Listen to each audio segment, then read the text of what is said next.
Welcome back, everyone, to the Deep Dive. Ready for another deep dive? Always. Today, we're exploring the world of Indian microfinance. Sounds good. And, sometimes these deep dives, they're pretty straightforward, right? Right. We look at a company, we look at their numbers, and things are kind of what they seem. Yeah. But sometimes we get a real head-scratcher, Mm-hmm. and that's what we have today with Muthoot Microfin Ltd, or MML for short. Definitely some intrigue here. Yeah, so this company, they recently had to issue a correction to their their guidance. Oh, really? Specifically their ROA, their return on assets guidance. Ah. And for those of you who maybe aren't, financial analysts or don't follow these things too closely, think of ROA like a grade for how efficiently a company is using its resources to make money. Right. Makes sense. So higher ROA, better the grade, right? Yeah. So they had to revise that guidance downward. That's interesting. So that's kind of the mystery, right? Right. Yeah. What's going on here? Hmm. So our clues today are some excerpts from a regulatory filing that they made to the Bombay Stock Exchange and National Stock Exchange of India, Okay. as well as their investor presentation, which has quite a lengthy disclaimer on it, I have to say. That always makes you wonder, doesn't it? It does. What are they trying to cover there? I know. So let's set the stage a little bit. Sure. So who is Muthoot Microfin Ltd? Well, they are a pretty major player in India's microfinance landscape. Okay. They're part of the larger Muthoot Papachan group. Okay. And this group is a conglomerate Uh-huh. with a long history, over 138 years. Wow. So they've been around for a while. Yeah, yeah. And MML is the second largest company in this group by AUM, or assets under management. Mm-hmm. So, not a small fish. No. And their focus is on providing microfinance to underserved communities in India. Okay, so they're helping out those folks who might not have, easy access to traditional banking services. Exactly. Yeah, that's really cool. And one other little tidbit here that's interesting is that they recently went public with an IPO Oh, okay. in December of 2023. So very recently. Yeah, so they're pretty fresh on the stock market. Yeah. All right, well, let's get into these numbers Okay. and see if we can understand what's going on with this whole ROA situation. Right. So first things first, what's the financial picture looking like for MML? Well, there's actually quite a bit of good news. Okay, good. Their AUM, so their assets under management, grew by a healthy 15% year over year. Okay. And they're now managing a whopping INR 125,185 million. A Oh. lot of money. Yeah, that's a big number. Big number. Yeah, for someone like me who struggles to balance a checkbook, I mean, I hear that's astronomical to me. it is. It's a clear sign of growth and expansion. Yeah. Okay. And it gets better. They also have a customer retention rate of 96%. Whoa. So even with, whatever challenges we're about to uncover, Yep. almost all of their customers are sticking with them. That's right. That's got to say something about the trust that they've built. Yeah, for sure. What else is looking good? Well, their profitability also is looking quite strong. Okay. Their PPOP, or pre-provision operating profit before tax, is up. And their NM, which is their net interest margin, Okay. that's showing positive growth as well. Okay. So explain NM to me. So you can think of NM like the profit margin a bank makes on the loans that it gives out. Got it. So they're making more money from their lending activities. Exactly. Okay. But they're not just sitting pretty, or they've been expanding, right? Yeah, they're definitely expanding. They're now operating in 1,593 branches Wow. across a staggering 369 districts in India. That's a lot of people that they're reaching. It is, yeah. Okay. It sounds like they're on a roll, Mm-hmm. but there's always a but Right. when we're, playing financial detective here. Of course. There's got to be some challenges lurking in these reports. Right. What's the other side of the coin here? Well, let's start with their loan disbursements, Okay. which are actually down 1% compared to last year. Okay, so they're lending out a little bit less money than they were before. That's right. Is that a sign of trouble, or is it just, are they being extra cautious? I think a bit of both. Okay. There are some new regulations in the microfinance industry, these MFIN and Sadhan guardrails that we've been hearing about. Yeah, right.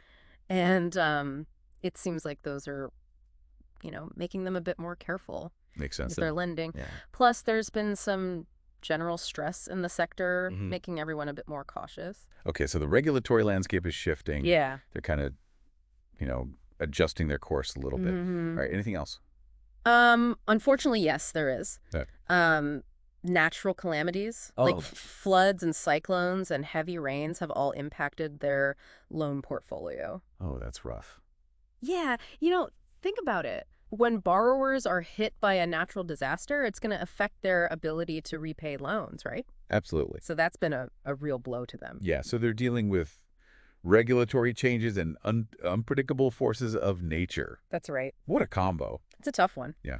But thankfully, they do have something called Nat Cat insurance. Okay, Nat Cat. That sounds like a cool new fintech term. It is kind of catchy. Yeah. It stands for Natural Catastrophe Insurance. Okay. So it's designed to cover losses from these types of events. And in MML's case, it's covering about 80.8% of the loans that were impacted. Okay, so a safety net, but not a complete safety net. Right. What about those loans that aren't covered? And are there any other factors causing, some financial stress for them? Yeah, actually there are. Okay. They're experiencing what's called elevated credit costs. Okay. And this basically means they're having to set aside more money to cover potential losses from loans that might not get repaid. No. And there's two parts to this. One is they are seeing more delinquencies. Okay. Meaning more borrowers are falling behind on their payments. Yeah. And two, they've added something called a management overlay of INR 312.4 million. Management overlay, what is that? Yeah, it's basically an extra cushion, like a buffer that they're building to protect themselves against broader economic risks. So are they anticipating that the overall economic climate might make it harder for some borrowers to repay? I think so, yeah. So it's a double whammy of risk, both from individual borrowers struggling and from the wider economic picture. Exactly. Okay. And this brings us back to that whole ROA mystery, right? It does. So remember, they initially projected their ROA, like their financial efficiency grade, to be between 4.3% and 4.5% for the year. Yeah, I remember that sounded pretty good. Yeah, they were aiming for a solid A. Right. Well, they had to adjust that. Downward, right. Yeah, down to between 2.75% and 3.25%. Okay, so maybe more like a B now. Yeah. Still decent, but definitely a drop. For sure. Sounds like those headwinds we talked about, the regulatory changes, natural disasters, and economic uncertainties, they're really starting to have an impact. Yeah, they are. But here's where things get really interesting. Oh, okay. Instead of just hunkering down and riding out the storm, Right. MML is actually making some bold moves. I like that. Yeah, they're not just reacting to these challenges, they're trying to get ahead of them. Okay, I'm intrigued. Tell me more about these bold moves. What are they up to? Well, one of the things that caught my eye was their scorecard initiative.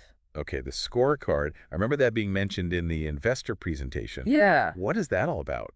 It's a really cool tool they're using to assess the creditworthiness of their potential borrowers. Okay. And they've partnered with Equifax to develop this. Oh, wow. Equifax, the credit reporting Oh, agency. exactly. Okay. So it's like a custom-built credit rating system designed specifically for, the types of borrowers that MML works with. Right, because those folks might not have a traditional credit history. Right. Exactly. Yeah. A lot of them are individuals or small businesses who might not have that kind of data that traditional lenders would look at. So this scorecard lets them look beyond that conventional data and get a better picture of a borrower's ability to repay. That makes sense. Yeah. So they're able to reach more of those underserved communities Yes. while still managing risk effectively. Precisely. And it's already having a noticeable impact. Oh, really? How so? Well, their loan rejection rates are actually going down. Wait a minute. So they're rejecting fewer loan applications? Yeah. But I thought with all these challenges, they'd be more cautious about lending. Yeah, it seems counterintuitive, right? It does. But here's the thing. This scorecard gives them more confidence Okay. in their ability to assess risk. Right. So they're able to say yes to more borrowers who they now know are likely to repay. So it's not just about lending more freely. It's about lending more strategically. Exactly. They're not just throwing money at the problem, they're being smarter about it. I like it. What else? Well, they're also putting a big emphasis on existing customers. Oh, okay. So building relationships and rewarding good borrowers. Exactly. It's all about building that loyalty. That makes sense. Now, it's worth noting that those new regulations, the MFIN and SADHAN guardrails, they could have an impact on rejection rates down the line. Right.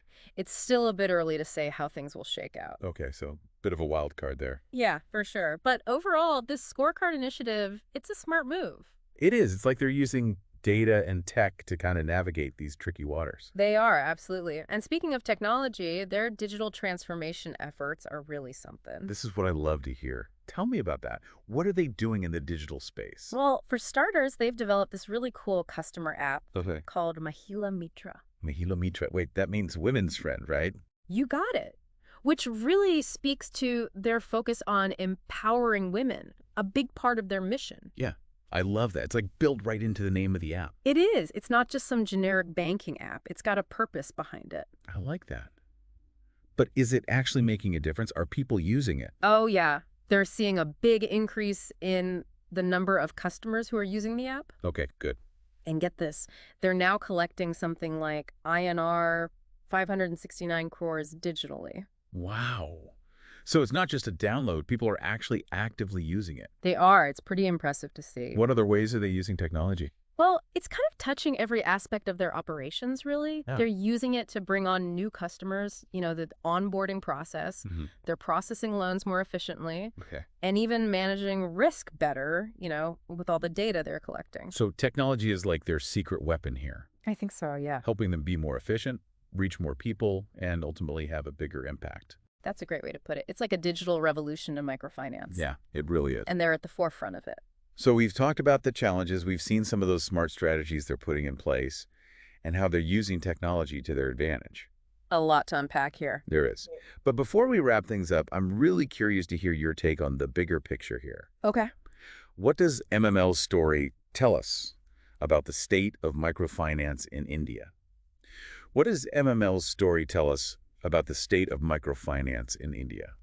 Well, it's a fascinating case study, isn't it? I mean, it really does feel like MML is kind of a microcosm of the whole microfinance industry in India. Right. I mean, we're seeing those same hurdles everywhere, the regulatory changes, the economic uncertainties. Yeah. But you can also see that massive potential for growth, for real positive impact. Right. I think the MML's journey really shows that being resilient, being adaptable, and embracing technology, those are the keys to not just surviving, but thriving in this market. Absolutely. It's almost like they're leading the way. In a way, yeah. Showing what's possible, even when things get a little bumpy. Definitely. And I think what's most impressive is that even with these headwinds, they're still investing in the future. Right. Doubling down on that digital transformation. Yeah, they could easily just pull back. Right. Oh, absolutely. Play it safe. Yeah. But they're not. They're still innovating, finding new ways to reach their customers. That's really encouraging to see. It is, yeah. Makes you wonder what they'll do next. Doesn't it? Yeah. How are they going to leverage their strengths, tackle those weaknesses, and actually hit that revised ROA target? Yeah. That's the big question. It is, yeah. What does this all mean for the future of microfinance in India? Right. Is this a sector that's going to keep growing? Yeah. Or are we seeing signs of something, more worrisome? That's the million-dollar question, isn't it? It is. There's no easy answer. But I got to say, looking at MML, it does give me some optimism. Yeah. They're showing that even in a market like this, there's still so much room for innovation, growth, impact.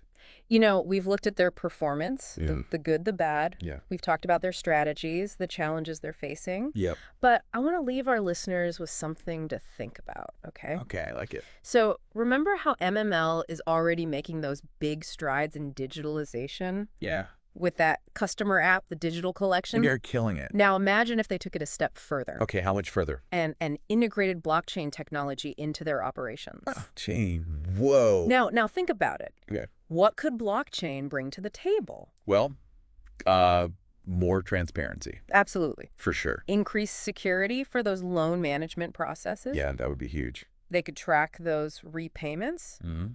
Even more accurately. Reduce fraud. Potentially. Wow. And maybe even empower those communities they serve in ways that we can't even imagine right now. That's a game changer. Right? Not just for MML, but for the whole microfinance sector. It's a really interesting thought. It is, yeah. Definitely something to keep an eye on. Because we know that MML, they're not afraid to push the boundaries. Right. They're innovators. So who knows? Maybe blockchain is that next big move for them. It's exciting to think about. Well, listeners, that's it for our deep dive into the world of Muthoot Microfin. Thanks for having me. Thanks for being here. We crunched the numbers, uncovered the challenges, and hopefully we gave you a lot to think about regarding the future of this really impactful industry. Absolutely. So until next time, keep exploring, keep asking questions, and keep diving deep.